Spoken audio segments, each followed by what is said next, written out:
گزشتہ جمعۃ المبارک میں ہم نے واقعہ کربلا کے اسباب شروع کیے تھے اور یہ بتایا تھا کہ یہ عظیم سانحہ حضور علیہ الصلوۃ والسلام کی امت میں، جس میں آقا علیہ الصلوۃ والسلام کے لخت جگر، حضور کے نور نظر، امام عالی مقام سیدنا امام حسین رضی اللہ تعالی عنہ کی عظیم شہادت ہوئی۔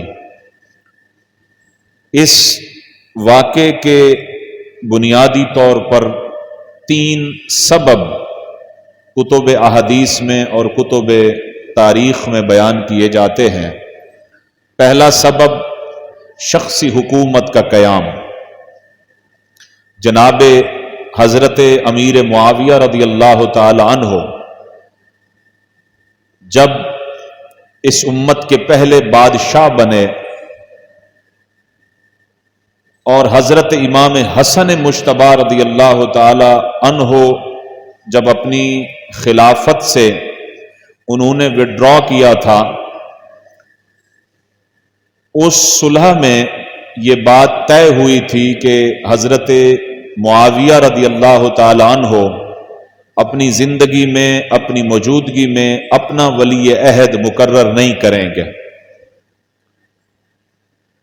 حضرت امیر معاویہ رضی اللہ تعالی عنہ کی جو حکومت کا دورانیہ ہے وہ 20 سال ہے۔ 10 سال جب گزرے تو آپ رضی اللہ تعالی عنہ نے اپنے ناخلف بیٹے یزید کو اپنا ولی عہد مقرر کیا۔ پوری امت مسلمہ میں جو ان علاقوں کے گورنر تھے ان کی طرف خطوط لکھے گئے کہ یزید کی ولی عہدی پر لوگوں سے بیعت لی جائے۔ سارے لوگوں نے بیعت کی، 5 مبارک ہستیوں نے انکار کر دیا تھا کہ ہم بیعت نہیں کریں گے۔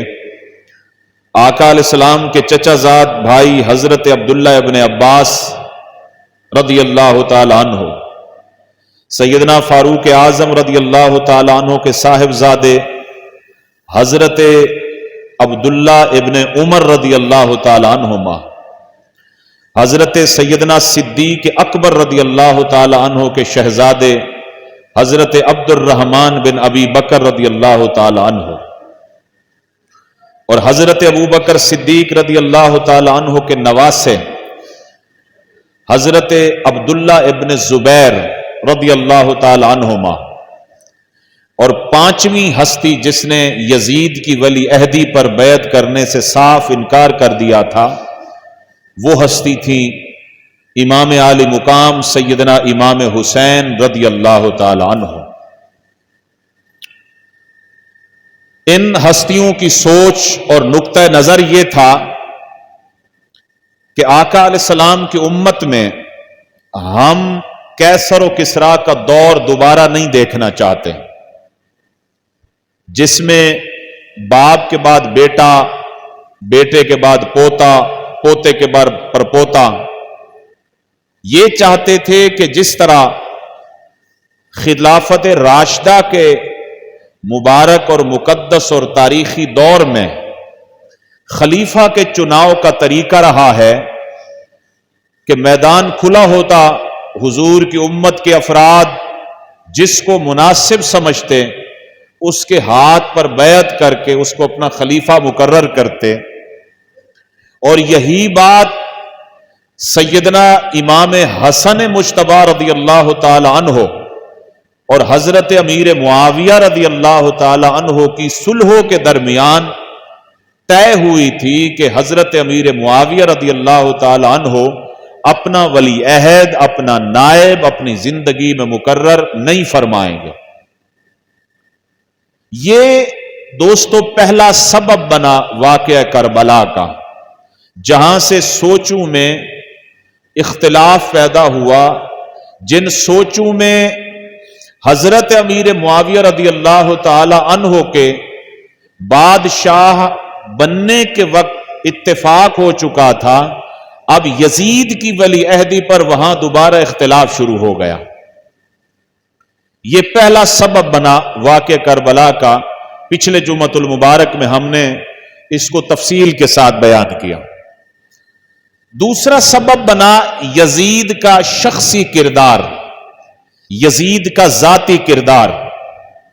اور یہ بھی ہم نے بتایا تھا تقریباً 27 کے قریب ائمہ حدیث، ائمہ تاریخ ایسے ہیں جنہوں نے واضح الفاظ میں یزید کا ذاتی کردار صحابہ کرام سے روایت کر کے نقل کیا ہے، جس میں واضح طور پر صحابہ کرام اس زمانے میں جب یزید اقتدار پہ آیا، حضرت عبداللہ بن حنظلہ رضی اللہ تعالی عنہ فرماتے ہیں کہ ہم مدینے کے لوگ یزید کو ملنے کے لیے دمشق شام گئے تھے. ہم نے سوچا کہ دیکھیں کہ وہ ہے کیسا، اس کے شب و روز کیسے گزرتے ہیں، دین کے ساتھ اس کی وابستگی کتنی ہے، قرآن کے ساتھ اس کا تعلق و علاقہ کتنا ہے. فرماتے ہیں جب ہم یزید کے دربار میں پہنچے، ہم نے جب اس کا شخصی ذاتی کردار دیکھا اور وہاں پھیلی ہوئی نحوست ہم نے ملاحظہ فرمائی، ہم فوراً وہاں سے ہٹے اس سوچ اور نیت کے ساتھ کہ کہیں اس کی بدعمالیوں اور اس کے برے کرتوتوں کی وجہ سے ہم پر اللہ کا عذاب نہ اترے.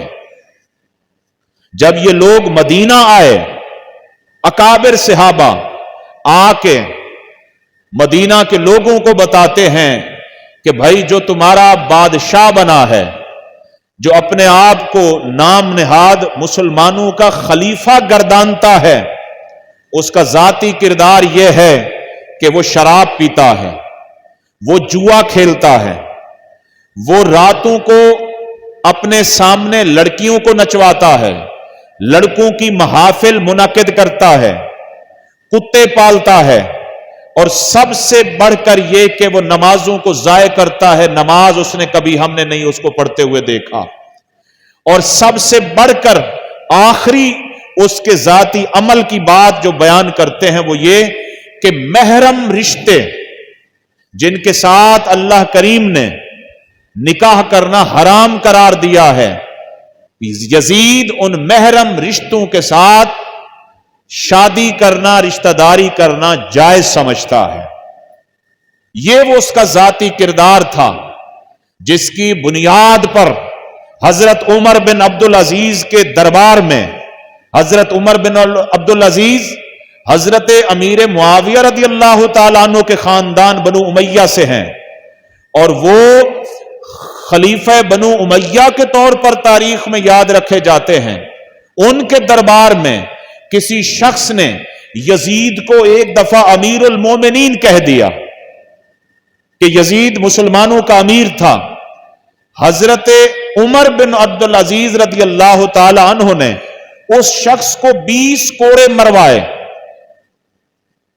کہ تو یزید جیسے بدتینت، بد کردار اور دشمن اسلام کو امیر المومنین کہتا ہے. اگر یزید کا ذاتی کردار ٹھیک ہوتا، حضرت عمر بن عبدالعزیز رضی اللہ تعالیٰ عنہ کبھی اس کو امیر المومنین کہنے والے کو 20 کوڑے نہ مرواتے. اور اس سے بھی آگے چلیں اس کے ذاتی کردار کی طرف. یزید کے ہلاک ہونے کے بعد، یزید کے مرنے کے بعد، یزید کا بیٹا معاویہ ابن یزید جب وہ تخت نشین ہوا، وہ حکومت پر بیٹھا، تو وہ 7-8 دن تخت پر بیٹھا. 9ویں-10ویں دن اس نے یہ کہہ کر تخت حکومت کو لات مار دی کہ جو تخت حکومت اہل بیت اطہار کے خون سے رنگی ہو کر معرض وجود میں آیا ہو، میں اس پر لعنت بھیجتا ہوں اور میں اس پر تھوکنے کے لیے تیار ہوں. یہ اس کا ذاتی کردار تھا. جب اس کردار کا بندہ مسلمانوں کا خلیفہ بنا، مسلمانوں کا بادشاہ بنا، تو کچھ لوگ